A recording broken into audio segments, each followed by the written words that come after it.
За тэгээд подкастын том ах 30 нас хүрсэн. Комментэнд давалгаалъя төрсөн өдрийн мэнд хүлгэн.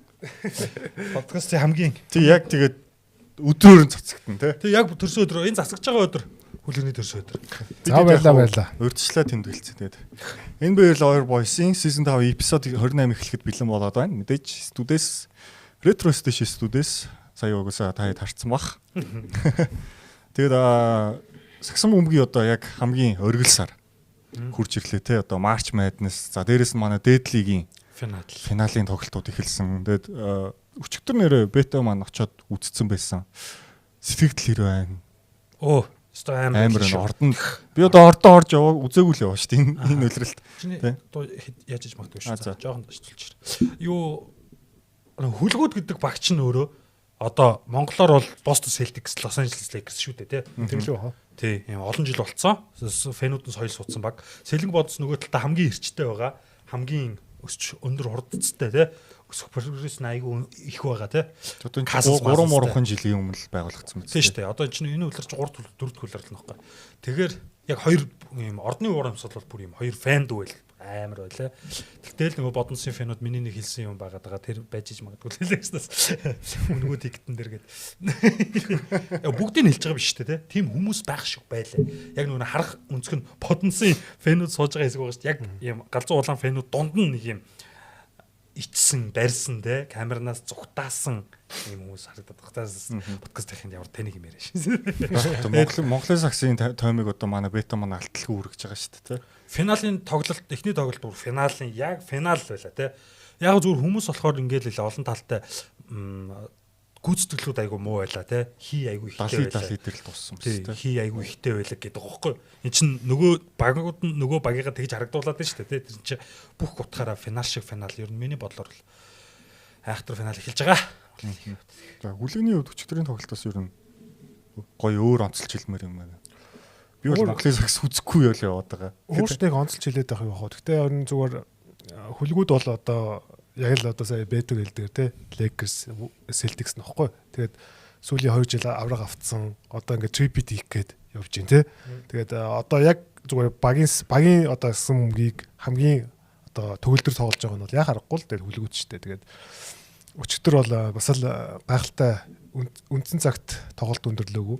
Нэмэлт цагт шийдэгцэн тий. Тэгэхээр ер нь бол маш гоё тоглолт болсон. Тэгэхээр дараагийн тоглолтууд ер нь бол гоё болох байхаа. Тэгээд ер нь бас нэг 6 тоглолт бол бид нар үзэж эхлэх байх гэж бодож байна. 6 тоглолт бол ойлгомжтой байх тий. Тий, ер нь тэгээд бас 7 руу явчих магадгүй. 7-оор бол тэгээд улс таяараа галзуурна гэдэг чинь. Тий.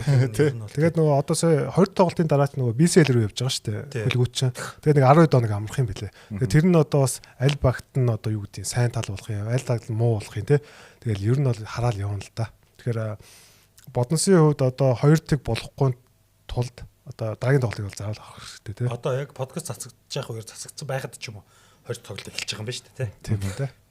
Тэгэхээр талтаа орцож. Маргааш бол заавал хожих ёстой л тоглолт байгаа. Тэгээд хожигдох юм бол бас жоох юу болчихно. Яг гэх юм бол бас 12 доног амарчин. Тэгээд яг тэрүүгээр одоо яг форма алдахгүй байх уу гэдэг ч бас өөрөө бас жоох хэцүү тий. Тэгэхээр ингээл ер нь бол бас нэлээд гоё финалыг бол бид нар үзэж байгаа шиг байна шүү дээ. За тэгээ финал гарсан одоо хасыг үлгүүд болон Сэлэнг бодос багийн бүх фэнүүдэд бас амжилт хүсье аа тий. Бүх тоглогчдод амжилт хүсье аа. Гоё цуврал үзээрэй гэж бол хүсэж байна. За тэгээд манай подкаст нэр өмнөх 7 хоногт бас донеши орж ирсэн байлээ. Тэгээд донеши явуулсан хоёр хүндээ бас баярлалаа. Дээрээс нь Антони Эдвардсын фэн гэсэн залуу өнгөрсөн жил ч гэсэн бид хоёрлоо бас донеши өгч ирсэн. Тэгээд тэр залуудаа маш том лайк өгье. Баярлалаа. Тэгээд өнөөдөр бид нэр Антони Эдвардсыг ярихаар бас бэлдээд байгаа. Хэрхэн 0 орсон талаар нэг сэдвд орцсон байсан нь донешинтэй холбоотой. Ер нь тий. Бодлоо. Гэхдээ Timberwolves угсаа өрсөлдөөн. Одоо ер нь плей-оффоос доошоо багуудыг бол ярих нь одоо бол утгагүй шүү дээ. Тэгэл плей-оффоос доошоо багуудыг ярих нь утгагүй. Яг улирлын дундуур бол ярих нь зүйтэй шүү дээ. Бүх бага тэнцвэртэй ярина. Одоо ч нөгөө плей-оффоос доошоо байгаа багууд ч өөрсдөө утгагүй тоглоод шүү дээ. Өөрсдөө навшуулгачаад байна тий. Тэгэхээр одоо тэднийг бол ярихгүй. Уурлаад байгаа. Баачих шиг. Тэгтээ бид нар өнөөдөр нэг багийг бол ярина. Тэр багаас бол нэг тоглогч хасагдсан. Тэгээд энэ 7 хоног одоо 2 хоногийн өмнө лөө 3 хоногийн өмнө Jada Ivy-г бол Chicago Bulls баг хассан. Тэгээд юутай холбоотой вэ гэхээр Ivy ч юм бол солилцоогоор очоод 2-3 тоглолт гимтсэн шүү дээ. Тэгээд нөхөр ингэсэн юм бэлээ. Үндсэн юу нь болохоор 3 сарын 25-нд багийнхандаа болон багийн тоглогчдод хэлээд одоо миний өвдөг зүгээрээ өвдгөө гэмтээсэн байж хаад би тоглох боломжтой гэж хэлсэн юм бэлээ. Аа. Тэгээд өвдгийг маань бол бурхан зүргээр болгож өгсөн гэдэг одоо нөө Библи айгуу тур. Библийн одоо юу гэдэг те үнэнд ч одоо сүсгтэн юу гэдэг сүсэг бишрэл за би буруу хэлээд иж магадгүй. Ер нь бол Библийн ном журнал тийм айгуу дагаж мөрддөг. Маш гүнзгий итгэгчтэй. Тэгсэн чинь маргааш нь харин Chicago Bulls баг MRI үзлэг хийгээд Jaden Ivey-г үлрэлийг дуусгацсан юм байна. За тэгээд тэрнээс хойш нэг 4-5 хоногийн дараа төхөр лайв хийж явах дундаа бол маш олон зүйл ирсэн байгаа. Одоо улс төртэй шашин шүтлэг, за NBA-ийн хот церемониуд те. За тэр дундаа NBA бол одоо LGBTQ буюу одоо Pride Month гэж ярьдаг те дэлхийд даяар.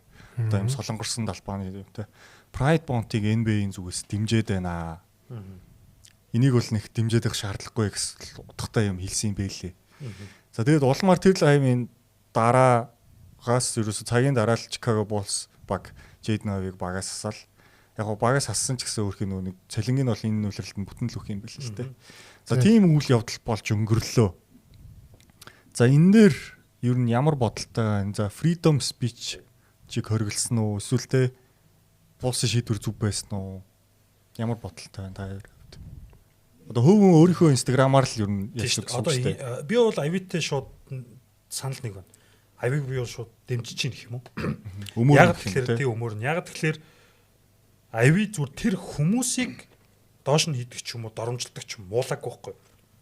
Зүгээр лиг одоо ингээд ер нь бол ингээд амруу ингээд бүр ингээд цутгаад байна гэдэг утгаар цаад утхан те гэдэг утгаар л ярьсан байхгүй. Гэхдээ үнэн шүү дээ. Одоо эн чинь одоо ингээд одоо бүх кинонууд тийм болж байна. Одоо бүх улс төртэй холбогдох, улс төрөөр дамжигддаг контентууд тийм болцсон байна те.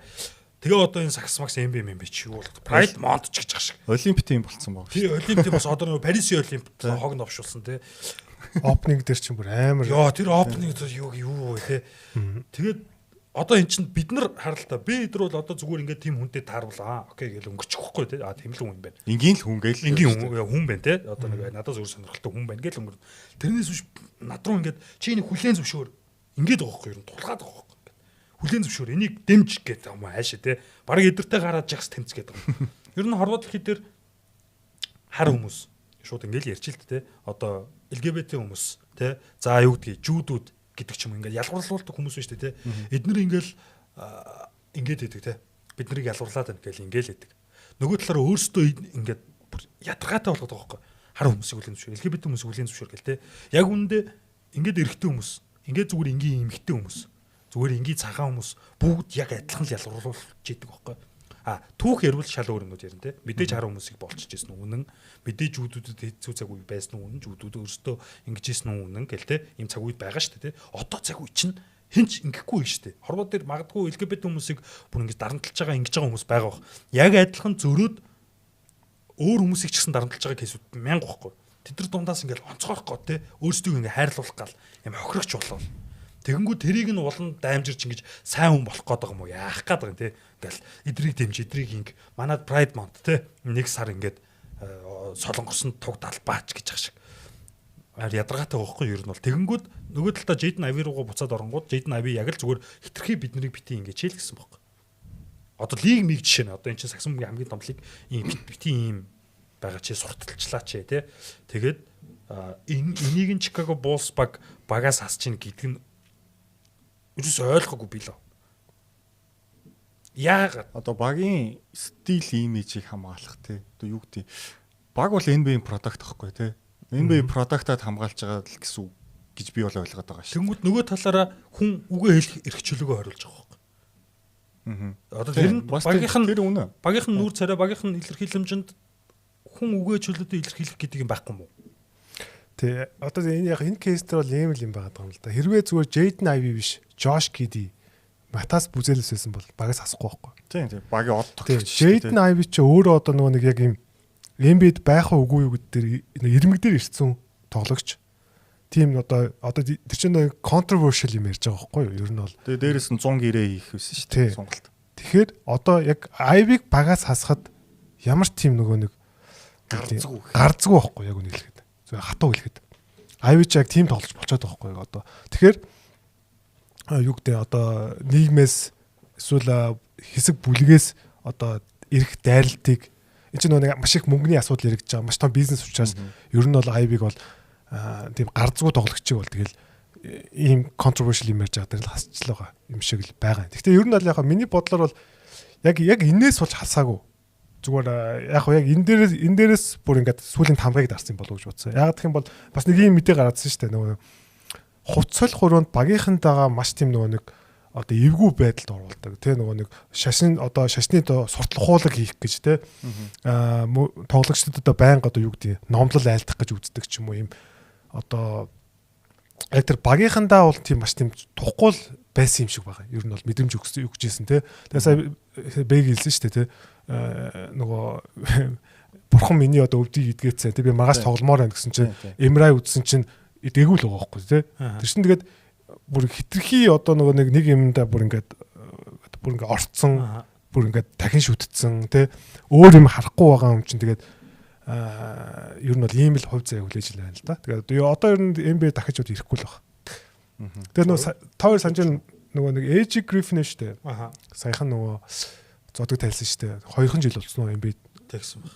Нөгөө хиний баксийн нөгөө тасалжуулагч хүн. Тийм. Тэр чин драфтын нэлээд дээгүүр орж ирсэн шүү дээ. Тийм нөгөө Hawks-дэсэн мөн. Тийм Hawks-дэсэн баггүй. Тэр чин 2 3 жил болонгуудаа би ер нь бол нөгөө нэг бурхандаа одоо юу гэдэг юм бурхандаа зүтгэхээр ер нь бол засаг мөнгөөсөө зодог тайлж байна гэдэг илэрхийлээд одоо тэр нөгөө сүмрүүгээ явсан шүү дээ. Ер нь бол яг л энэ залуугийн л ер нь бол дараагийн хөлбөрчвүү гэж болчудаа л гэж бодож байна. Одоо бол би бол NBA бол яг IB-г бол авахгүй хаа л гэж бодож байна. Ялангуяа эх жил бол би бол IB-г бол байхгүй болов гэж бодож байна. Магадгүй зүгээр одоо юу гэдэг Европт ч юм уу өөр газар сайн тоглоод одоо юу гэдэг өөрийгөө одоо бусдад харуулаа тий би тоглож чадсан шүү. Асуудалгүй тоглож чадсан шүү гэд харуулад ирэх юм бол яга буцааж авч болохгүй юм байхгүй тий. Одоо Kevin Porter Jr-тэй адилхан кейс гэсэн үг байхгүй юу? Тийм шүү дээ. Хөр грект очоод тоглолцоод ирсэн. Тэгээд IB дээр бас судалж үзсэн чинь амар тийм ментал ишүүтэй байгаа юм байли сүүлийн одоо 2 жил. Одоо юу гэдэг амиа орлох гэж үзсэн те. За тэгээд одоо юу гэдэг өөрөө ч гэсэн бас болохгүй үйлдэлүүд хийсэн. Одоо найз охинтойгоо байж захта яасан ч хэлээ. Урд нь баг амиа орлох гэж үзсэн. За тэгээд баг багтаа нэлээд хүчирхийлэлтүүд төрчихсэн. Тэгээд нөө нэг опиод гэдэг нөө юм байдэн шүү дээ тий. Тэрийг хэтрүүлээ хэрэгжилж исэн гих мэтчлээ одоо юм маш олон кейсүүд байгаа юм л та. Тэгээд энэ үний ментал хилт дээрээс нь юм асуулталтай байгаа. Ер нь бол одоо нөлөө депрешн буюу одоо сэтгэл готрал бүр гүнзгий орчихсон ийм л залуу юм шиг байгаа юм. Тэгээд гэр бүлийнхэнтэйгээ одоо бүр харьцдаггүй гээл тий. Тийм байсан. Тэгээд ер нь зүгээр энэ залуу гэдэг Жош Гидаас хэлсэн байсан шүү дээ. Ер нь IB-г бас ер нь одоо нэг хэрэгтэй тусламжийг хурдан аваасаа гэж бодож байна гэдэргээд. Тэгэхээр энэ залуу бас ер нь бол нэлээд бас хүнд хэцүү юмыг л туулж байгаа юм шиг байгаа. Тэгэхээр одоо тэрийгээ даван гараад магадгүй буцаад сагсан мөвд эргээ ирэх юм бол сайн л шүү дээ. Одоо би ингэж бодоод идэх яриа. Одоо ийм тоглогч нар шүү дээ. Ийм тоглогч нар лиг зөндөө шүү дээ. Түүхэндээ аягүй олон байсан. Зодог тайлал хард тамхи хэмжээгээр эргэлээл те сэтгцтэй ингээл явдаг те тэгэнгүүл одоо яг нийгэмд нөгөө нэг хин л харагдаад байгаа байхгүй леброны хатам авснаас Делонтой байсан тоо хатам авсэлэр хатам аваа тий хойдоо болонгаа алдсан доо хатам ав Делонтой байсан харагдаад байгаа байхгүй тий өчнөө тоглож байгаа те ерөн зүгээр одоо NBA хичнээн сая хүнд нүүрэн дээр гарч ирж байгаа тоглогчдор дунд ментал ишүүтэй те сэтгэл зүйн асуудалтай гэр бүлийн асуудалтай хүнтэй харилцааны асуудалтай те ийм хүмүүс зөндөө байгаа шүү дээ. Тэгэнгүүт лиг өөрөө ингээд энийг харагдуулахгүй байгаа гэдэг байхгүй.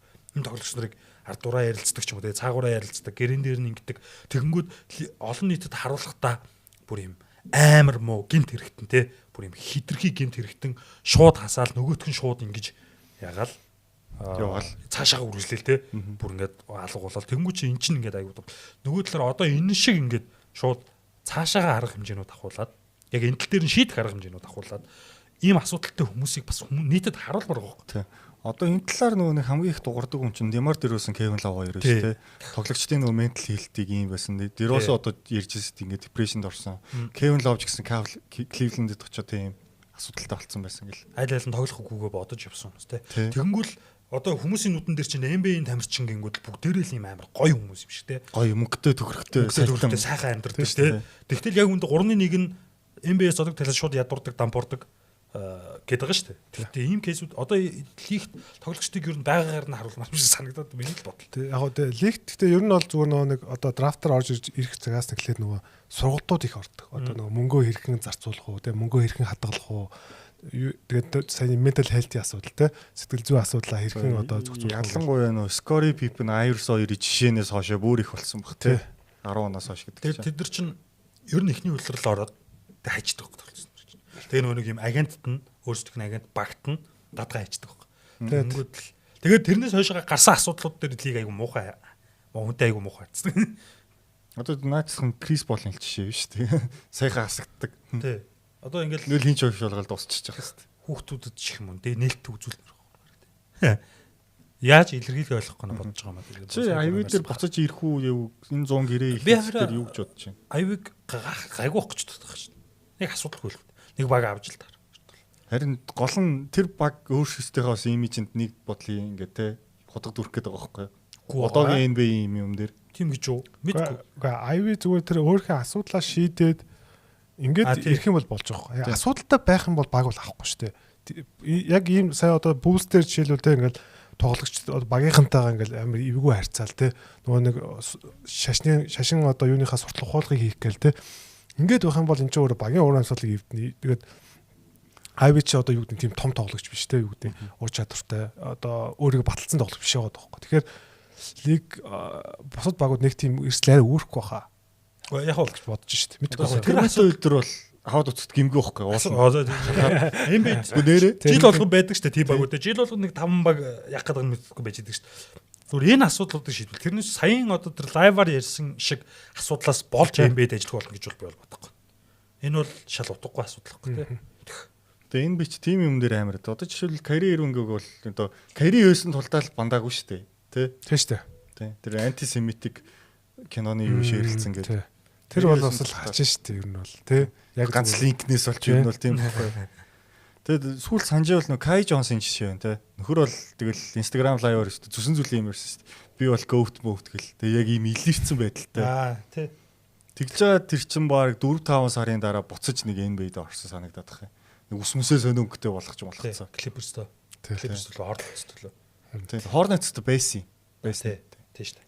Тэгэхээр яг гоо Ivy-гийн тэр нөгөө нэг тэр LGBTQ хүмүүсийг одоо юу гэдэг юм одоо тэр одоо Pride Month-ыг шүүмжилсэн дээр бол нэг асуудал бол байхгүй л гэж бодоод байна. Зүгээр тэр зүйл сүүлд хамгаыг дарцсан болов. Тэр өмнөх одоо тэр багийнхантайгаа эвгүй харьцдаг тэр хитрхи тэр нэг шашиндаа бүрэн итгэцэн те бүрэн уусцсан тэр байгаа байдал нь бол ингээд багаас юу нь бол хасах гол шийдвэр байсан болов гэж би зүгээр хувьдаа бодсон шүү дээ те.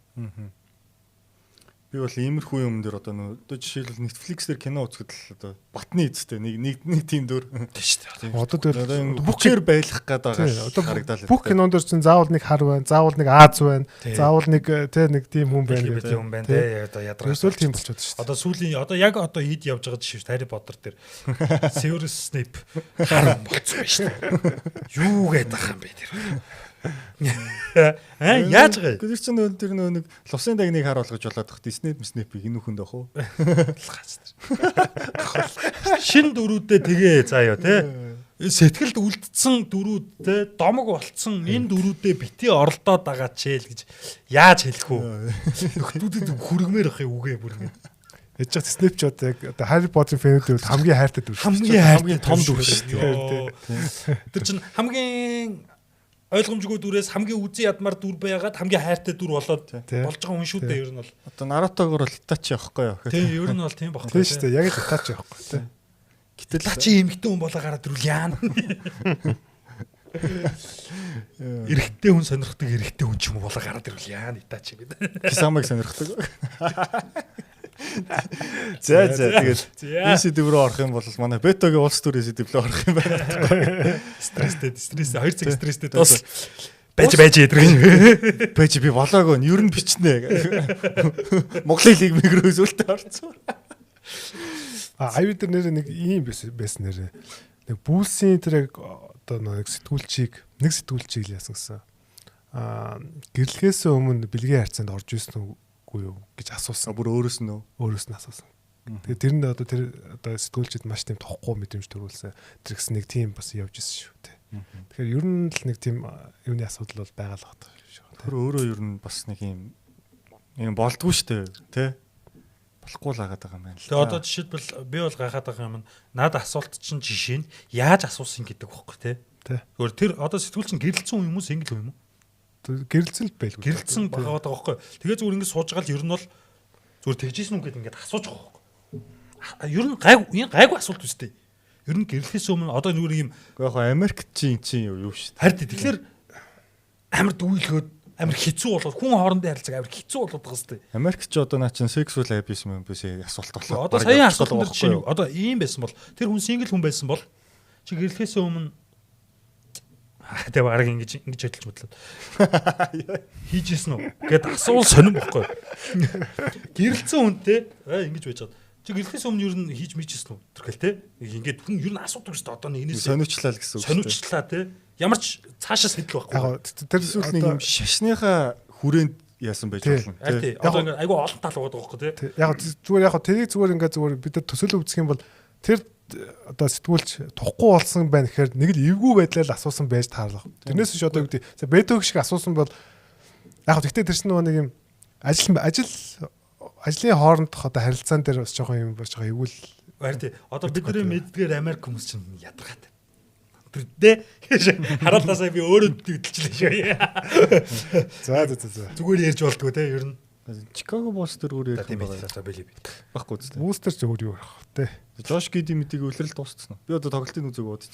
Билли Донован дээр нэг мэдээ гарсан билээ. Билли Донован нөгөө энэ пүүлсийн удирдлагуудтай ер нь нэлээд тийм юутай байгаа. Сэтгэл дундуур ер нь нэлээд байгаа гэж хэлсэн шүү. Тэгээд Билли Донован ихтэй багууд их сонирхож байгаа. Тэгэхээр Билли Донован коллежуудаас хэд хэдэн багаас санал ирсэн. NBA-гийн бас хэд хэдэн баг сонирхож байгаа гэдэг. Ер нь бас нэлээд тийм сонирхож байгаа болохоор бас магадгүй явчих магадгүй л гэж бодсон. Бараг коллеж руу байгаа юм шүү дээ. Эсвэл эртхэн туслах тасалжуулагчийн замаа хөвөл яадаг юм те Билли Донован маань. Энэ бид бол нэг тэгэл болж байгаа. 10 жил арлаа. Болж өгөхгүй л байгаа юм да. 10-аад жил арлаа юм. Яг Билли Донован дажгүй тасалж. Тэгээ Better than Docker ерөөсөлтэй.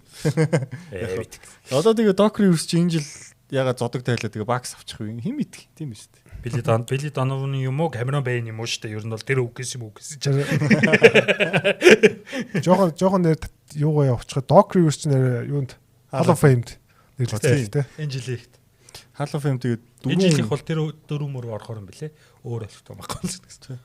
Гэхдээ яг хоёр эмэгтэй нь бол окей ойлгож байна шүү дээ. Candice Parker. Amari Stoudemire Docker ерөөс тий. Stoudemire Blake Griffin-ыг дээгүүр явсан байдیں۔ За. Дараагийн баг бол Atlanta Hawks хэдүүлээ нэг үлрэлийн дундуур байна. Hawks-ыг плей-оффт үзмээргүй байна гэж бас ярьжсэн тий. Бүр нэг юм яахан мэдгэдэггүй нэг тоглоомыг хожигддаг юм дундаж баг байсан. Энэ багч нь сүүлийн 10 тоглолтод 8-2 байна уу тий. Тэгээд 5 дугаар байрлал ороод ирлээ. Сүүлийн 19 тоглолтод 2 хожигдсон баг. Тийм. Энд чи тэр дундуур 2 хожигдсон. Нэг нь Бостон дээр нөгөө нь юун дээр ч байлаа. Тийм байсан. Нөгөө нэг яг BDD-г 50 гэж ярьжсэнээс хойш мар подкаст үздэг юм болов. Харин орчуулаа сонсоод идэм шүү те. Тий.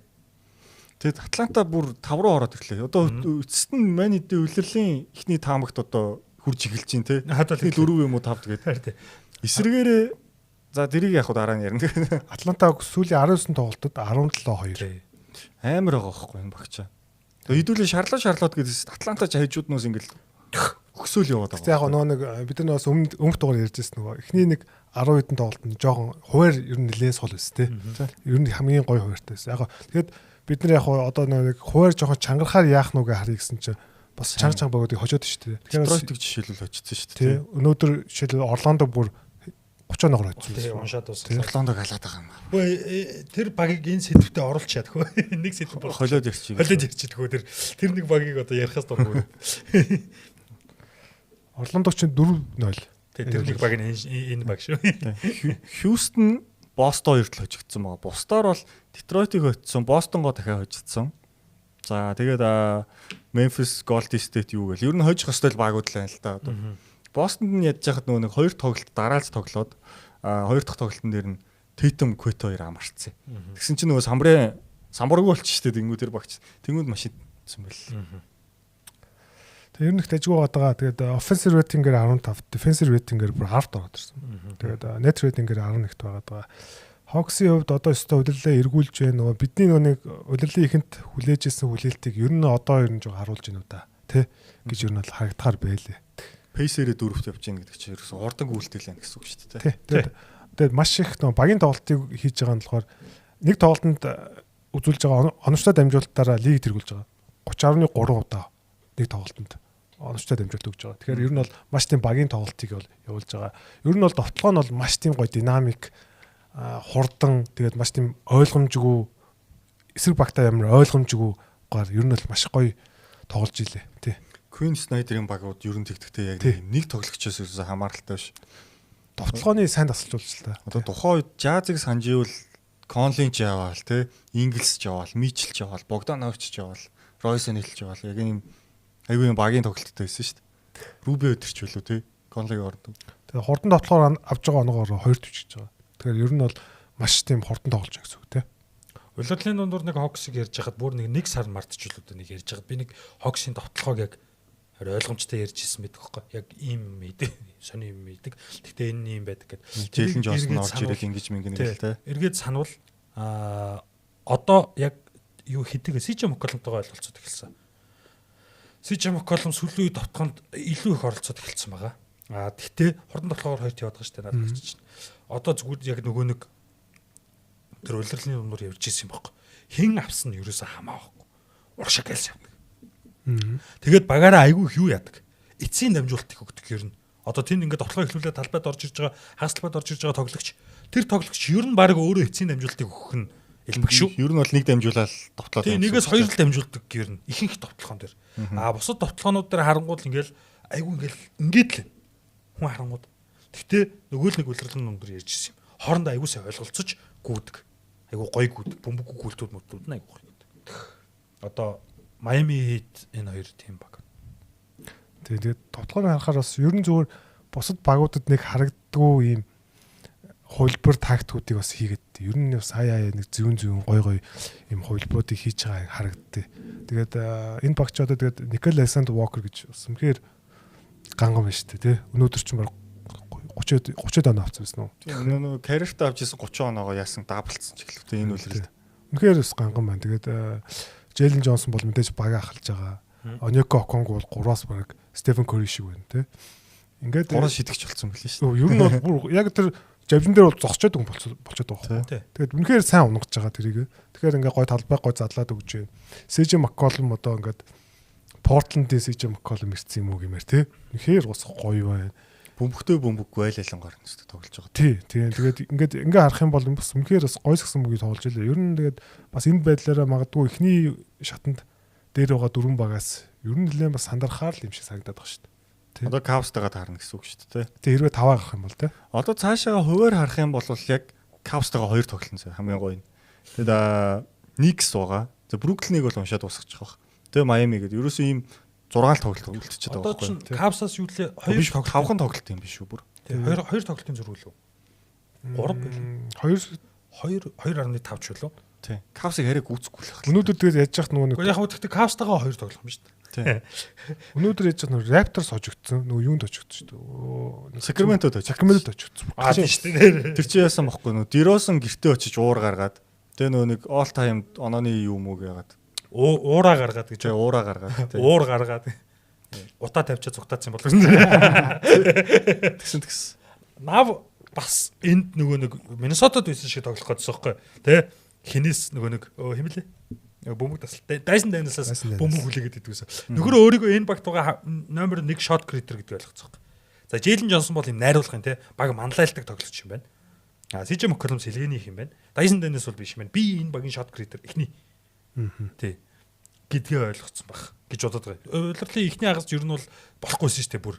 байхгүй болчлоо. Атлантад ирээд Никел Александр ч бай алга болчлоо. Roger Trey анги гимтчихийж л юу яасан шүү дээ. Тэрнээс хойш ер нь одоо ингээд наваа айгуугаа болчихсон. Тэрнээс хойш гарааны тоглогч болсон шүү дээ бүр.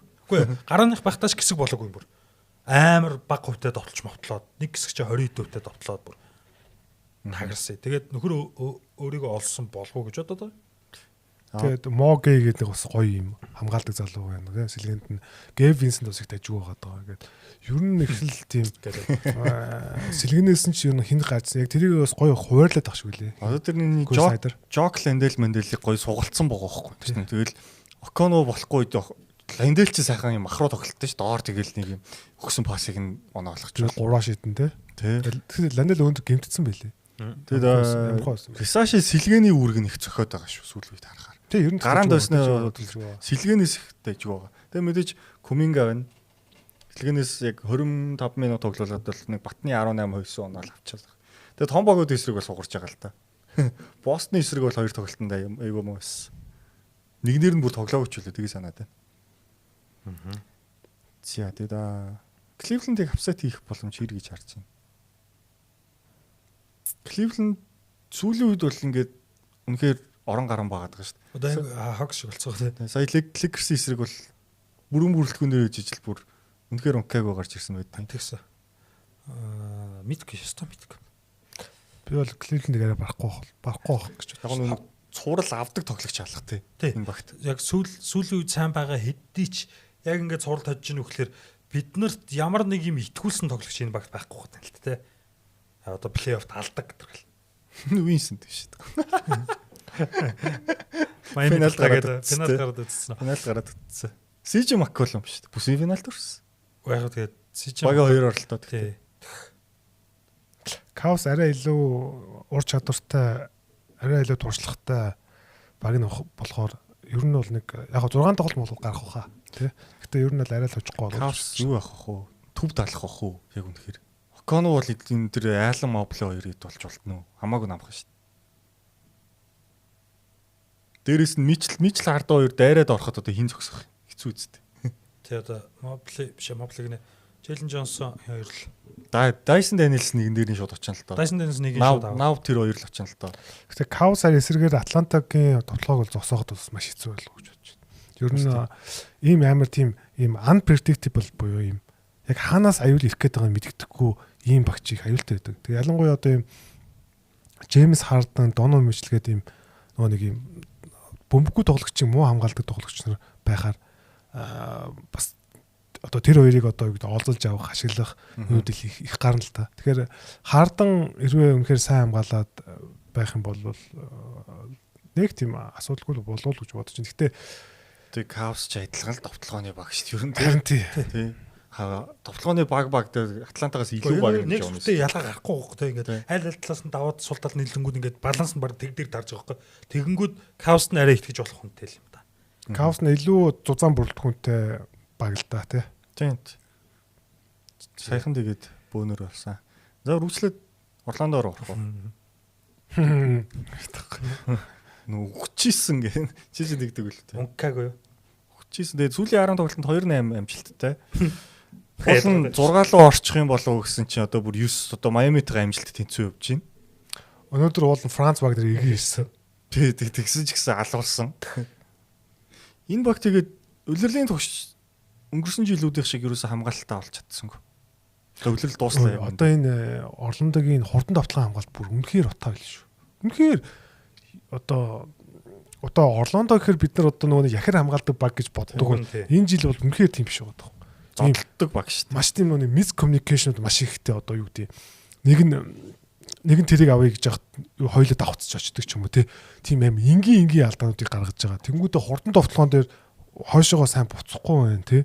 Ийм амар энгийн нөгөө нэг ийм тоглогчоос одоо юу гэдэг хичээл зүтгэлээс хамааралтай юмнуудыг амар муу хэлээ. Сэтгэлгүй тий. Тий, ер нь уул нь Джейлен Сакс ирсэн байгаа шүү дээ. Антони Блак ирэх байгаа. Антони Блак ирэх байгаа. Үгүй одоо ер нь Орландо Мэжиктер улирлын дундуур болон зөө одоо нэг юм бүрэн бүрэлдэхүүнээрээ болоогүй гэл те. Нэг нь нэрэнгүүд нөгөөд нь бэрчдэг. Улирлын төгсгөл тэгж яах шал утгагүй байхгүй ер нь бол. Одоо энэ 6-хан тоглолт болсон шүү дээ. Харин тий. Тэгэнгүүт эн чинь ямар 5-5-аараа бэртэж алгуулдаг байгаа шүү дээ те. Нэг-нэгээр л 2-2-оор л явж байхгүй байгаа шүү дээ. Тэнгүүд үлдсэн тоглогч нар нь хооронд уучраа олж чаддгүй юм уу те. За бүтэн хөлөр шүү дээ. NBA хөлөр чи ямар урт хугацаа вэ те. 70 тоглолтод учраа олж чадахгүй нэ гэдэг чинь Укагугийн шинж واخгүй ер нь бол. Тоор тэр юг харсан уу сайн нөгөө Хидоногийн өмнө Raptors-тэй тоглосон чинь 31 тик тийм хэлүүлээ. 52 оны зөрүүтэй алуу. Би зэрэг оройн үү. Энд юу болчихгүй бүр хураад үцлээ. Бүрст хачин. Тэр хамгаалт руу буцаж байгаа ч хүн гэж алга. Өстө нөгөө бүгдээр нэг өхөр бэлчиж байгаа юм шиг л ер нь бүр орчин үед тэгээд эсрэг багтаа 139 он алдснаа өөрөөсөө 87 он авдаг. Тэгээд 31 тик гэдэг ран юм. Тэр бүр 7 минут донооч аваагүй л шүү. 7 минут бүр довтлогч эхэлж шүү дээ годолчод. Гэхдээ энэ баг одоо юу яах вэ? Өвлөлийн дундуур Жамал Мөслийг халаад нэг өөр дасгалжуулагчтай л үзэх байсан. Ер нь одоо үнэхээр бүтэхгүй болсон. Тэгээд саяхан нөгөө нэг Пауло Банкероч нэг шүүмжилсэн шүү дээ. Манайх одоо ингээд эхний хагас дуусаад хоёрдугаар хагаст ямар нэг өөрчлөлт хийхгүй байна те. Хөлбөр тактик өөрчлөлт хийхгүй байна гэснээр гэж одоо баг дасгалжуулагч шүүмжилж байгаа хгүй тэр чинь те. Тэгэнгүүт Жамал Мөслийн дараа нь болохоор бид нар болохоо харин илүү хүчтэй чаг тоглохгүй шүү дээ. Ингээд тоглогчтой шүүмжилдэг ч юм уу те. Нэг юм аим хоёр тал гарцсан юм шиг нэг тийм болоод байгаа. Тэгэнгүүт одоо сая нөгөө бэртлэг юм тэгээд яриа шүү дээ. Энэ хугацаанд одоо энэ тоглогчдод дасгалжуулж ойлголцоогүй энэ хугацаанд бараг л хамгийн тогтмол тоглосон Desmond байна те. Оо тийм шүү дээ. Тэглгүй баха. 5 ирэхээр авсан хүн те. Тэгтэл аятайхан оруулаад ирч чадахгүй гэдэг ч те. Desmond байна.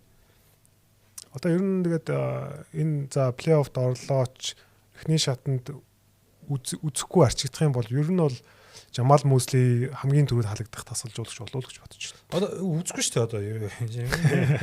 Үзэхдэггүй шүү дээ. Детройттэй юм уу Бостонтэй тарах гэдэг байгаа байхгүй юу? Тий, алинд нь ч үзэхдэггүй шүү дээ. Одоо Детройтыг харалтаа Кейдгүй ч гэсэн Денис Женкинстэй болоод байгаа юм тий. 30 багийн лигийн шилдэг холбогчтой шүү дээ. Юу гэн Орландо Мэжик гэд ингээ болтолтой юм чинь ингээд Desmond Bain 2 жилийн фэнтези лиг дээр авсан. Desmond Bain-ийг бол маш сайн бичиж байгаа. Олигтой тогтмол 20 он авахгүй маань. Нөө Bain ч тийм ээ. Тим юм байж сүүлийн бөмбөг барьжгүйгээд амар хэцүүс. Би бүр Memphis салсанд нь бүр баярлалтай шүү дээ. Яг клач мөчд бүр амар хэцүү. Яг нэг хожлын шидэлт энэ үлэлд 2-2 хийцэн зэ. Бусдаар нь ч хожигдуулаад идэг хөөх. Ер нь бол яг энэ үлэлттэй клач үүдээ сайн баа. Ер нь бол хэд хэдэн ажлын шийдэл хожлын тоглоом хийлээс. Тэг гүйчж блоклуулаад. Энэ жилдээ хамгийн ер нь бол нөгөө нэг магтах хэвээр хүн баг Бэйл болгоордог. Үгүй харин бүр Антони Блэк юм шүү. Харин Антони Блэк гэхгүй. Одоо ийм орон гарan ингээл Банкаронд хэсэг алгуулна, Вагнер нь хэсэг алгуулна, Сакс нь хэсэг алгуулна. Тоглолтоо ахиулсан үн нугаас тээ. Ахиулсан үн бол тийм. Ийм үед чинь харин багаа ингээд олигтой чирхгүй бодох хэвээр. 5-1-р тойргийн ирэхээр ирчээд олигтой баг удирдаад аваад явж чадахгүй шүү дээ. Тий яг хөө. Тий. Бэйн гэхдээ юу гэдэг баг лидер биш л дээ. Лидерээр ирээгүй л тээ. Харин тийм байхгүй. 5-1-р тойргийн ирэхээр ирсэн шүү дээ. Эн чинь багийн 3-ын 4-ээр ирсэн байхгүй. 1-2 нь орж гараад ахад эн чинь өөрөө 2 нь болж шүү дээ. Яагаад олигтой сайн тоглоод багийнхандаа ингээд оноо авалтаар туслаад гараанд те найруулга нь хийж өгөөл те. Найруулагчт нь ч гэсэн 1-2-оор байхгүй болоод шүү дээ. Desmond Bain-ийг бүр энэ үлэр бүр арай дэндүү юм уу? Яг вэ. Bain гэхдээ доктортой байгаа. Тэжгүй тийч. Яг 76 тоглолт бүгдэнд нь орцсон. Харин одоо зүгээр багийн 1-2 байхгүй байгаа. Энэ доор нөгөө холбогчторч байхгүй байгаа үед доктортой байх чи айгүй амархан шүү дээ. Гэтэ нөхрийн бол хараа руки үлрэлээсээ хойш хамгийн бага BPM-тэй үлрэл болж байгаа юм. Тэгэхээр ер нь одоо хоёр дахь үлрэлээсээ баг муу тоглож гин гэсэн үг юм да. Багийн одууд байхгүй байхад нэг 20 оноогоо дундчлаа тогтмол явах чинь айгүй амархан бохгүй. Бил Wizards байсан шиг. Одоо тэгээд Франц ирчлээ. Өнөөдөр ирсэн те. Өнөөдөр 20 минут тоглосон байлаа. Тэгээд одоо л өстой нөгөө нэг гэмтэл бэртэлгүй ууланд болж штэ. Тэгээ одоо ямар хуу байх нэ те. 6 тоглолт тэгээ учраа олох юм бол одоо гэд. Харин одоо хуурийг харуул хараа. За яаж байгаараа. Ирж шиг. Хуурийг харах юм бол ерөөсөө за Даллас Нью-Орлеанс 2 гайгүй учраа заяа. Гэхдээ гэрт нь очиж тоглоно. Хожигдчих ч магадгүй заяа. Пеликанс наадуулж хожно. Пеликанс үл үед амар. За тэгээ Детройттэй байгаа. Миннесотатай байгаа. За Чикагогинд байгаа. Чикагогинд. Тэгээд хамгийн сүүлд Бостонгийн очно. 3 хожигдол бол шууд харагдаад байгаа хөөхгүй. 4 биш. Яг Бостон тухайд 2-оор гарах ойлгомжтой болчих юм бол амраач магадгүй тий. Бас тий. Амраасан ч очихгүй шүү чихгүй бол. Харин Ричард нь солиороод найд Бостон чи юу вэ? Ричардыг амраа шүү дээ. Юу гэж гол тоглогч амраал гэдэг. White Tatum-ийн гурвал амрах хэрэгтэй. Квэтэй. талбай дээр байгаа нөхцөлүүдийг харах Бостонгийн сэлгэнийхэн хамаагүй сүнстэй харагддаг байхгүй Орландогийнхнаас. Орландо гэдэг үлрэл эхлэхээс л ингээд энэ баг яга 4 мөрөд ороод хожигдоод эхэллээ те. Үлрэл эхлэхээс л ярьлаа манай өгөөдөд үуч ирж ярьлаа одоо бүр Өөр стрессэд хайлаа шүү дээ. тий. Бараг өөлсөн шүү дээ бүр. Хамаг юм гаргасан шүү дээ бүр. Гэхдээ тэр бараг тэр худалч хүнд нэрээ одоо тасалжуулагчаас сольж чадахгүй бол тэгээ задлаа гэдэг нь бараг үнэн болох гэдэг юм шүү. Худалч хүнд. Одоо тэгээд энэ үед 100 ямар нэгэн том юм хийн штэ. Нөө билет оноо Хийх байх уу? авд ирэх юм шүү. Хийх үү. Тий одоо Билли Доно эсвэл ямар нэгэн одоо тэгэл уул нь гойго нэрсүүд байж штэ хин байл Тайлер Дженкинс байна. Бэйнийг тасгалжуулж ирсэн юм шүү дээ. Манай Денерийн авраг тасалжуулагч Милон их гэх. Майк Милон байна гэдэг. Ер нь зүгээр сул байгаад гойго тасалжуулж байгаа штэ. Майк Милон гэхдээ одоо буцаж ирэх юм уу? Тэр гоё тасгал яригч болцсон бэл шүү дээ. Майк Милон гэхдээ Аналист болцсон байгаа. Ирнэ гэдэг. Ирлгүй байх та тэр чинь. Тэр чинь бүр зүрх сэтгэлд нь байгаа шүү дээ тэр үний чинь. Тэгэхээр одоо Майк Милоныг одоо жишээл ингээд бид нар дахиад Денерийг дараа нь ярих бах. Ингээд бас яг одоо ингээд энэ өндөрлөгөөс гэдэг шүү дээ. Энэ дээрээс харахад бол Майк Милон бас үнэхээр сайн дасгалжуулж байсан байгаа тоххой. Одоо тэгж харагдаж Тийм. Зүгээр нэг нөхөр одоо өөр хоббигоо олцсон тэрэндээ гоё яваад байгаа юм шүү. Өөрөө бол одоо юу дасгалжуулна гэдэг байгаа. буцаж ирнэ Буцаж ирнэ гэдэг байгаа. ярьж байгаад ирсэн хүмүүс байгаа шүү. Демаркус Касс. Чи ярьж байгаа дээрс. Тэнд ярьж байгаад энэ дээрээ тоглолцсон шүү дээ. Тийм ээ. Редико чиг шиг. Орландо арай. Одоо тэгээд Орландогийн зүгээр ингээд за ямар байрал дээр юу дутуу харагддгийг. Вэ тэднэрт ерөөсөө л сэтгэл сүнс өнка дутуу байхгүй. Ямар олон юм дутуу байгаа тийм ээ. Тий. Одоо Химри овон дэр нэг гарах одоо юм шиг. тэр ингээд бүрэлдэхүүнээр болноо уг нь. Уг нь бол таач айгүй муухай сэтгэлгүй тоглож идэх талбай дээр уг нь харахад үнэхээр өнкаагүй байлээ. Хорондоо ойлголцохгүй байна гэдэг чинь юу гэсэн үг. Би өглөө яасан баггүй. Өглөөг нь өчтөр өглөө нөө гейм пойнт гэдэг шүү дээ. Тэрнээрээс Орландог бас хоёр ахвал бас шүмжилж байгаа. Тэгээд хоёр ахвал яажснаас Desmond Bain-ий солилцоо бол ер нь фейлтчлээ гэж ярьж байгаа байхгүй. Sorry. Одоо энэ дээр таныг юм хүн шиг кулер гэдэг юм шиг гейм пойнт чинь ялтах их болоо. Тий ялтах их. Нөгөө нэг NTV их биш те. Биш. Тий NBA подкаст ирж штэ би. Тий. Тэгээд Desmond Bain-ий солилцоо сая кастамст.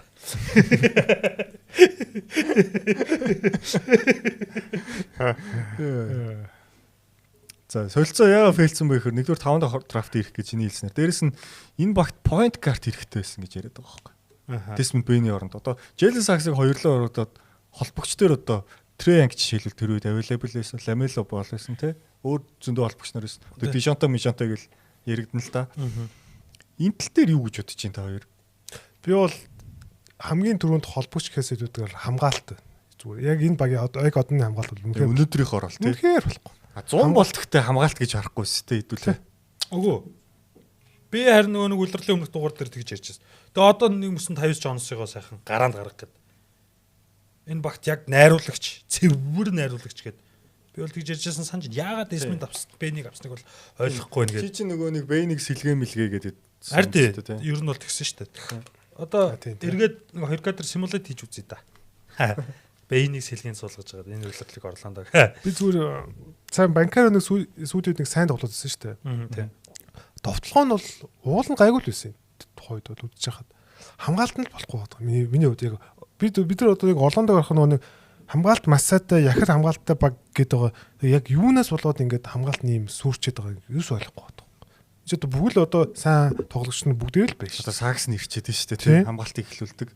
Тэгэхээр одоо дасгалжуулагч ямар нэгэн тэр дасгалжуулагч чинь болохгүй тоглогчд дасгалжуулагчаа сонсохгүй л байгаа. Хамгаалч юу гэсэн хамгийн түрүүнд ойлголцсон шүү дээ тий. Хин нэг нөхөх тий. Ярих 1000 бий байгаа тэр чиг хөдлөхгүй бол тэг хэцүү шүү дээ тий. Тий, ер нь одоо хараа урд чугамдаа Жүрүү, Кавай, юу гэдгийг Дежонте, Хойно, Гобер, Бэмби энэ тав ярихгүй байсан ч хамгаалалт хэцүү болох байхгүй. Тий.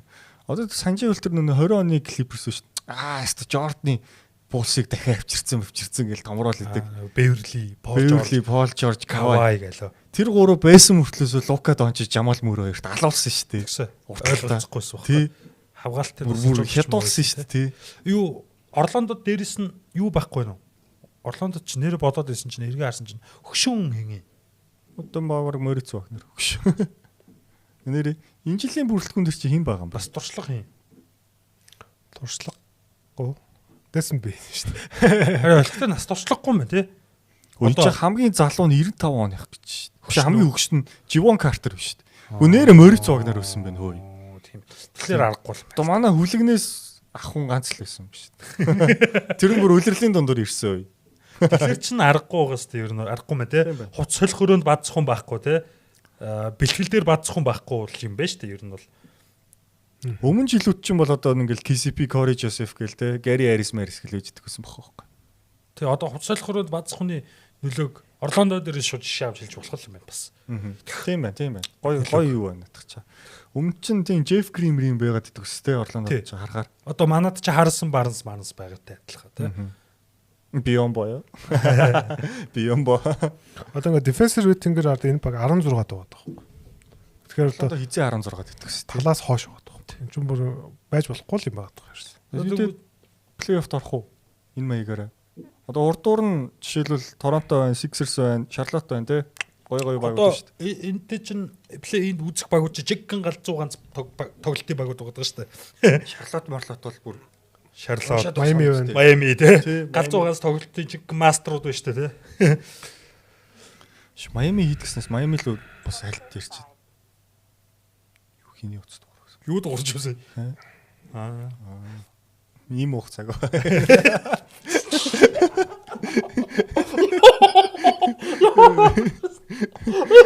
Сэри дуурч. Үгүй нэг ийм уух цагчил ингэж дуурайд байдаг шүү дээ. 8:30 болчихсон. Өмнөөс нь уучлаач. Хүндрүүлээ шүү. Тэр маань юу ч бодоогүй л шүү. Юу ч бодоогүй. Miami Heat гэснээс Miami Heat бас сүүлийн 10 тоглолт яг адилхан амжилттай явж. Тэгээд 5 хоногт 145-145-аас дээш оноо 2 ч удаа алдчихлаа. Уг нь өмнөх дугаар дэрлөө тэрний өмнөх дээр чи Miami-г учрахгүй магтсан тий. Сайн байсан. Тий, Bio Mayo-ч нь одоо баг MVP дэрэгдэх гээд байна. Үзээд байгаа юм биш үү дээ нөхдүүд. Тий. Сайлсан чинь Манусига сайлсан чинь санаа амраад ооц бидэд болчихжээ гэдэг. Энэ Атланта энэ хоёр чи зүрд сонсоод байд юм аа. Харин үзээд л байгаа юм байна л да. Уул нь Miami чи 6 мургаад явчихсан бохоггүй тий. 7 малаа дараалаа. Айгуу гоё. Norm Powell ирээл ер нь хожигдоод эхэлсэн шүү дээ. Нэр дэгсэн. Гэтэ би зүгээр нэг юм ойлгосон. Norman Powell, Tyler Hero хоёр гараанд бол хизээ зөгцөхгүй юм бэл. Сүүлд цуг гарч байгаа. Norman Powell чинь хэсэг нөгөө орж ирээд сэлгэнээс гараад тэрэндээ ер нь нилээ сэтгэл дундуур гэсэн юм бэл. Тэгээд гараанд гаргасан чи ер нь тэгээд дасгалжуулагч ажил хийцүү газ. Тийм шүү дээ. Тэ. Одоо тэн ихлэ Miami дээр шууд жишээ. Тэ. Norman Powell-ыг сэлгэнээс тоглуулсан чинь түүхтэй эндээс ингээл тэ. Би гар игээл тэ. Оо яаж яхад All-Star болсон. Харин тэ. Гар игээл. Тэгээд гаргасан чинь хожигдоод ирсэн чинь эндээс нь хожигдоод байна.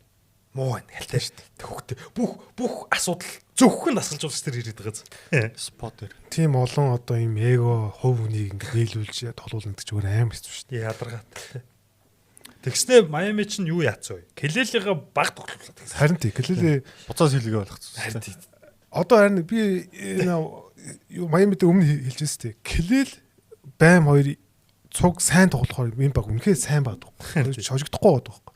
Тэг Келелийг тоглуулахгүй нөгөөх нь муу тоглоод тахаар ерөөсөө муу гадаг. Тэрний юу нь ашигтай байна? Мэдэхгүй. Юу нь ашигтай байна? Тэгэж тоглуулахын ашигтай тал нь юу юм бол? Хамгаалт маш сайн байгаа шүү дээ. Агүй яа. Самраалдахгүй. Сэл нөө ээлжилж гэсэн үг шүү дээ. Нэг Келелийг баг тоглуулах нь ашигтай тал нь юу юм бол? Арай олон хүн сэтгэл хангалуун байгаад байгаа юм болов? Спойстра сэтгэл хангалуун байгаад байгаа юм болов? Хожихгүй ч гэсэн. Гэтэ тэр вэр бас санаа хаяа ингээ бүр ингээ нэг эйтэн шиг болчихсон юм бэл. Ерөөс. Тэгээд магадгүй зүгээр шийдэгч ч юм уу эсвэл одоо тэрэнд нь дургу болгоод тэр нь болохгүй учраас суулгаад байж магадгүй. Тэг яг үйлрлийн дараачийн одоо 6 хан бас тоглолт үлдсэн байгаа. Энэ бүр 5 юм байна заяа. Вашингтонтой 2. Энэ бол ойлгомжтой зөө. Одоо байм дахиад 90 он авчихыг үгүйсэхгүй шүү дээ. 2 удаа гарна. Тэгээд Торонтотойгоо бүр 2 гол нь Торонтогийн гэрт юм байна. Тэгээд саяны Атланта. Тэгэхээр ер нь бол нэг 4 мөрөө хожчиход бол 5 тоглолтоос 4 хожоод гараад ирж болохоор л юм байна. Өөрсдөө айтайхан байвал. Тэгээ өөрсдөө хоёр Вашингтоноо нухаад Hawks-ыг нэг зогсоочих юм бол болох гэдэг байхгүй 3 ч юм уу. Одоогийн Hawks-ыг бол барахааргүй л харагдаж байна. Тэгээ энэ маягаар бол болохгүй л та. Торонто ч гэсэн ер нь бас. Тэгээ Торонто ч бас нөгөө яг цагтлахаар өнхөөвэ тий. Өнөөдөр л Демар Дрозен очиж тий. Precious ачив алсан биш бас. Ачив алсан. Айгуу сан. Тэгэд вэр заяа энэ үлрэл 72 тоглолтоос 32-т нь л гараанд гарсан юм байна. Үлрэлийн талаас багт нь гараанд гарсан. Зөрөөд Davion Mitchell, Norman Powell, Andrew Wiggins, Bam Adebayo гэсэн хүмүүс бол дандаа гараанд. Тэгээ PJ Larson бол айгүй их гараанд байна.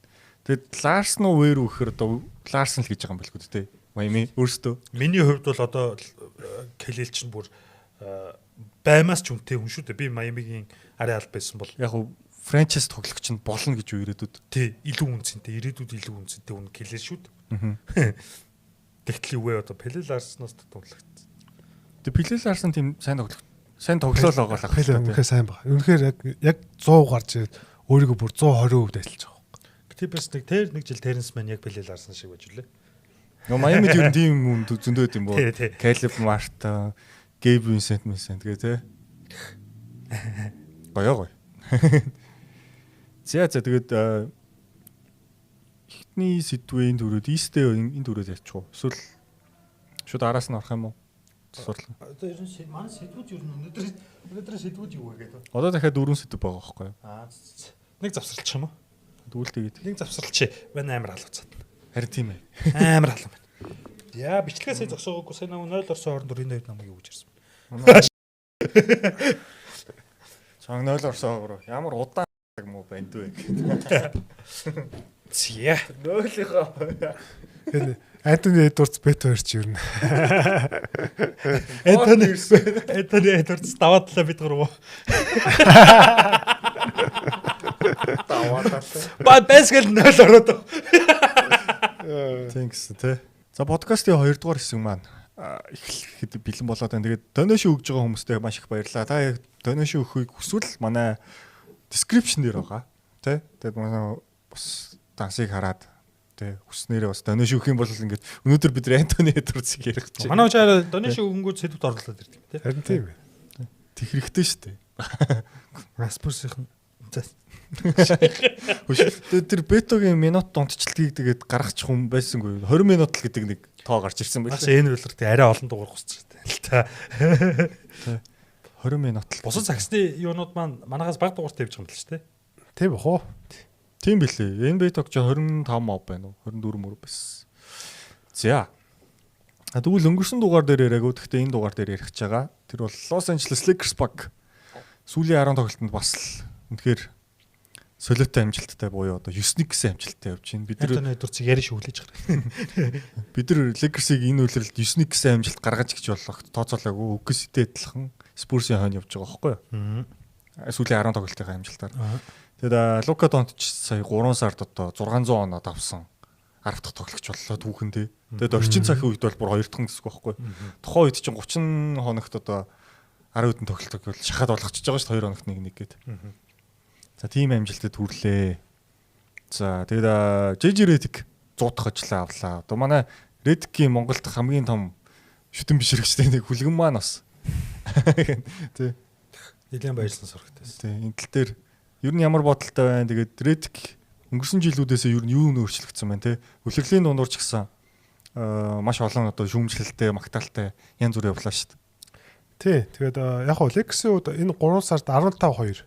Энэ бол одоо лигийн хамгийн халуухан багийн байгаа багуудын нэг яа харахгүй. Тэгээд Knicks, Wolves, Nuggets, Rockets-ийг 2 удаа Cavs-ийг хоцсон. Тэгэхээр сайн багуудыг хоцсон тий. Маш тийм чанартай юм 3 сарыг бол өнгөрүүлчлээ. Тэгээд одоо өрөнд бүсэд 3-аа гарах нь ер нь нэлээ магадлал ер нь ойлгомжтой болж байгаа. Өндөр болж байна. Одоо нэг хожил авахад 5-аар болчих юм байлээ. Тэгээд дахиад 2 хожижхад л 3-аар нь бат юм байл шүү дээ. Тий. Одоо тэгээд нэг OKC-тэй 2 тоглох хэрэгтэй байгаа тий. Тэгээд бус нь бол гайгүй хуваартай байгаа. Тэгэхээр ер нь бол 3-аараа бол гарчих нь бол гарчих байх. За JJ Redick-ийн хувьд бол тэгээд хараа л та. Lakers-ийн түүхэнд хамгийн сүүлд хин Phil Jackson-аас хойш 50 болон түүнээс дээш 2 үлэл дараалал хоцсон анхны тасалж болж байгаа байхгүй. Тэгэхээр JJ Redick-ийг бол бид нэр сайн удирдах байгаа юу гэвэл сайн удирдах байгаа тий. Харин одоо өнгөрсөн жилийн тэр нөгөө плей-офф дээр Пайн нэгдсэн тий. Бас өөрхөн. Тий одоо муу одоо тасалжуулсан тэр одоо юугаа энэ плей-оффт одоо алдаа гацсаад орж ирэхийг нь харъя те. Тэгээд тэрнээс биш удирдалт бол үнэхээр мундаг тасалжуулж штэ. Яг энэ багийг бол үнэхээр нэг максимайз хийнэ те. Багийн нөгөө нэг бүрэлдэхүүнийг тултал одоо нөгөө шүүсийн шавхтал ашиглаж байгаа байхгүй. Одоо хідүүлээ улирлын дундуур дахиад нөгөө таамгаа шинжилж өгсөн шүү. Тэгэхэд бол 3 гэхэд бол хэцүү байсан шүү дээ. Миннесота Денвер 2-ын бол доор л өччихсэн шүү дээ. Тэгээ Юстон ч гэсэн дээрүүд ороог л 5 юм уу 6 дээр л гэж ярьжсэн та. Тэгээд JJ Redick-ийг бас нөгөө нэг яагаад сайн ажиллаж байгаа вэ гэхээр бүх тоглогчдын үүр нь тодорхой болчихлоо. Лука номер 1 юм байна. Ривс нь 2 юм байна. Лебон 3 юм байна. Деандре Эйтон нөгөө нэг манай хүн чинь Капелла шиг намайг тоглуулах гэдэг гэснийхээ дараанаас нөгөө манай үнтэй яриад жинхэнэ одоо Капелла болж байгаа хгүй тий. Скрин тавиад рол хийдэг тоглогч. Тэгээ хамгаалдаг. Одоо тэр яг клач хүчлүүд чинь Эйтэй үүрэгтэй байгаа хгүй тий. Маш сайн байгаа. Хэдийгээр одоо Ривс ч юм уу Леброн ч юм уу тий Лука төгсгөөд байгаа ч гэсэн. Тий. Тэгээд Маркус Смарт Эсребагийн хамгийн шилдэг тоглогчийг хамгаалж байна. Хар ажилд явж байна. Жек Лареве бүх хар ажилд довтлооны самбарт явж байна гэдэг. Тэр Лареве сая Кавс эсрэг бүр аллаа шүү дээ. Тий шүү дээ. Бүр тий. Тэнгүүдээ одоо жишээлбэл Маркус Смарт гэмтэлтэй хад Броныг гаргаж ирээд маш үр ашигтай тоглуулж байгаа тий.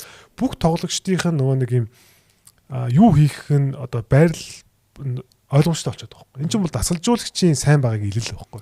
Одоо эцэст нь базаж чадсан байна тий. Тий шүү дээ. Ер нь тэгээд эргээд харангууд Lakers чинь хамгийн урт удаан хамгийн яг бүрэн бүрэлдэхүүнээр явж байна одоо. Тий шүү дээ. Улирал эхэлснээс биш. Осн Ривс алга болсон, Лука алга болсон, Леброн алга болсон. Леброн алга болсон. Тэгээд яг дундуур нэг хальталт цугтаа байсан ч гэсэн ерөөсөө удаа үргэлжлэв. Тий. Одоо яг хамгийн урт ингээд яг бүрэн бүрэлдэхүүнээр яваад байна. Тэгээ улирлын дундаас ш одоо JJ Redick бол миний зэний аамыг бол таглаж чинь те. Одоо би ч нэг хэсэг муулсан шүү дээ JJ Redick. Одоо бол маш сайн байгаа. Манай амарч яах хийж аамыг таглалцсан бэлээ. Тэгээ одоо Lakers маргааш энэ подкаст засагдчихсан байхад OKC-д тоглосон байна. Шалгалт биднийхаар бол маргааш яг жинхэнэ шалгалтаа өгнө. Тэгээ энэ тоглолтын хамгийн зөвүүн ач холбогдол нь Лука Шей 2 MVP яриан дээр бас том нөлөө үзүүлнэ. Тэгээ. Энэ хоёр тоглолтод магадгүй Лука SJ-ийг илүүрхэж хожвол бас сонирхолтой шүү. Арай гүцгүй. Мэдгүй. Би бол одоо яг энэ хоёр тоглолтод хожичвол Lakers хожоод. Ингэчвэл Лука алаад илүүрхэд болгочвол. Тэгэнгүүт OKC чинь Spurs-тэй гүцэхдэг гэдэг байгаа байхгүй. Тэгэнгүүт гүцэх чинь. Тэгээд манайх нэгээрээ гарч. Тэгэнгүүт чинь хэрвээ штэ хэрвээ гэж яриад. Манайх гэдэг хэлсэн шүү. Тэгээд одоо тоолоо юм зөө. Энэ хоёр багч нь 2 3 дугаар байр болчвол гэдэг байгаа байхгүй. Болчвол хариу сонирхолтой болоод эхэлнэ. Яриа илүү сонирхолтой болоод. Тэгээд ингээ нөө үзүүлэх стат нь Лукагийн илүү байгаад байгаа шүү дээ. Тий. Point assist нийлбэр нь бүр хамаагүй илүү байгаад байгаа шүү. Тэгэнгүүт улирал таарахад сүүлийн учраан дээр ингэсэн гэдэг. Одоо тэр яриа ч сонирхолтой болоод. Одоо Санжино нөгөө 23 онд Embiid Jokic хоёр нөгөө нэг MVP өсөлтгöd Embiid нэг алсан шүү дээ. Сүүлийн сард төлөө таарахад Jokic хөдсөн байхгүй. Тэрнээрээс ингээд ирэхсэн шүү дээ. Тий, одоо тэгэл нөгөө бид ярьдаг шүү дээ. MVP-ийн санал асуулгыг MVP-г ер нь найраад шийддэг гэж. Ялангуяа ийм ойрхон байгаа үед те найраад шийдэж шүү дээ. Тэгэхээр магадгүй. Одоо тэгээд OKC-тэй хоёр за Далласын талбайд очино. Далласыг гэхдээ баг хожиж чадвал бэлгүүдээ хожиж. За тэгээд нөгөө заналт Phoenix-тэйгээ тоглоно. Phoenix ч юм бол одоо бүрэн бүрэлдэхүүнээр болцсон байгаа шүү дээ. Дээрэс нь чинь плей-инд заавал хожих хэрэгтэй байгаа байхгүй Phoenix. Тэгээд нэг нь Golden State. Гэхдээ Steph ирчин тэр үед. Тэгээ нэг нь Utah Jazz гээд. За тэр Jazz ч яах вэ? Одоо Lakers мэн Doncic мэн MVP-гийн ярианд өөрчлөлт оруулахын тулд MVP-гийн яриаг сонирхолтой болгохын тулд OKC-г л хоёр хожиж өгөөч гэж байна. Хутлаа Spurs-ыг нэгээр гаргуулах юм. Харин тийм шүү дээ. Тэр цаагаараа би шууд тэгж хэлж байгаа чи загвараа гэдэг. Ер нь бол хоёр хожиж өгөөч гэдэг. Наагураа хэлж байгаа. Тийм наагураа хэлж загвараа гэдэг. Танаа баг юу хэлээ гэдэг дараатай. За тийм тоглолтууд байна. Гэхдээ бас OKC-гийн нэгэн талбай дээр нөгөө нь гэртээ ихээр бас сонирхолтой. Тэгэхээр одоо Lakers за 3 гарах нь ер нь нэлээд ойлгомжтой болчлаа тий. Тэгэхээр одоо 6 дээр ямар баг байх вэ гэдэг амар чухал байхгүй. Одоо бид нар Minnesota-г дараа нь ярина тий. Minnesota байх юм бол өнгөрсөн жил яалаа тий. Бас ингээл ер нь жоохон эвгүй уучраа. Тэгээд ингээ харах юм бол бас 6 дээр ямар баг байгаасаа гэж ер нь бол Lakers-ийн байд хүсэж байгаа. Хилдүүлээ яа. Шууд Дараачих дээр Хьюстон, Миннесота хоёрын хуваарийг хараад гурлаа бас таамаг өгчүүл гоё юм байна. Тийм. Гэтэл Lakers-ийн фэнүүдүүд бол Хьюстон хамаагүй бүр илүү. Тийм нөлөөллийн учраас ер нь бол одоо Денверч дээр Lakers дээр аль нь Rockets-ыг авч авах гээд байгаа байхгүй. Тийм. Дээрээс нь Денвер ч өөрсдөө бас уулын Lakers-ыг гүйцэтгэх боломж байгаа шүү. Хоёрхан тоглолтын зөрүүтэй байгаа. Биш 1.5 явж байгаа ч үлээ. Одоо талах. Lakers ч айгүй ахтар шүү. Яг гоо Nuggets ч гэсэн айгүй ахтарлах байна. Яг Nuggets одоо Spurs-тэй 2 тоглоно. OKC-тэй 1 тоглоно. Тэгэхээр тэр бас жоо. Танах Nuggets-ыг 2 хожоод Lakers OKC-ыг хожирч 2 хожчихд. Яа. Манад Lakers 3-аараа гарах нь ашигтай байхгүй. Ер нь тийм тий. Хэрвээ бодлоо. Нэгээр гарч ивэл Lakers 4-өр гарах нь ашигтай болчихно тий. Тийм ээ. Гээд бодохоор энэ өрсөлдөг юм амар. Би ч сая анзаарч байна. Би ч одоо Spurs-ийг нэг хожигдохгүй дуусгах нэг хэлсэн байгаа. Spurs ч одоо хожигдоод байх баг үлдээг үсттэй. Nuggets-тэй 2. Nuggets-тэй 2 тий. Тэр хоёроос бусдаар өөр за Clippers одоо шууд маргааш Clippers-тэй байна. Philly байгаа юм байна. Бас чанга. Portland байгаа юм байна. Тий одоо Nuggets-тэй 2 Clippers, Sixers гэдэг дөрвөөс хоёрт нь хожигдох байх гэдээ би ярьж байгаа шүү дээ. Тэгэхээр бас сонирхолтой. Тэгэхээр манайх юу н хоёроор гарах واخа. Portland байна. Portland шүү дээ. Тэд тэр OKC-г л очно. Даалс шүү дээ. Cooper Flag-ийн даалс шүү дээ. Авраг авах даалс шүү дээ. Lakers-ээр ер нь тэгээд хоёр ер нь хэр итгэл одоо баларч байна. Одоо яаж одоо сүүлийн 1 сарыг харах юм бол улирлын нөгөө нэгдүгээр шатаад авна гэдгийг бодвол баг бүсийн финал манал бас байж болох үз санагдаад байгаа шүү. Байж болох үз гэдэг чинь. Хэзээвэ? Юу ямар ч асуулт тий. Яг тий. Яг эхний шатаад авч ийн гэдэг чинь одоо миний хувьд бол гоё л авчлаа шүү. Эхний шатаад авахаар харагдчих шүү одоо бол тий. Тий. Одоо хараа улирлын донд эхний шатаад авчаасаа гэдэг зүгээр тэр чинь баг мөрөөдөл шахуу юм болох гэдэг байгаа байхгүй Lakers-ийн фэнүүдийн. Улирлын дундуур бол тийм байсан шүү дээ. Эхний шатаад авах нь яах нь болчихсон шүү дээ фэнүүд нь бол. Rockets-тэй тарах юм бол ер нь бол давнаад гэж бодож байна. Тэгээ одоо болохоор эхний шатаад авчаад ер нь дээшээ үзэж болохоор юм биш үү гэдэг юм сэтгэл тийм дагаад ирж байгаа байхгүй юу. Гэрэл асаад эхэлсэн. Сайн баг. Үнэхээр сайн баг. Даанч тэгээд гिच үнтэй тийм. Яг хож болдгүй юм. Энэ нэг Лука Дончич шиг чинь Вембани яма карьертэй нэг л өдсөн байгаа зү. Тий. Тий. Ер нь яа тэгээд. Тэгээд муу ярилж байгаа юм шиг гимтэж аль нэг багтан тохиолдох ч юм уу хим идэх юм тийм ээ.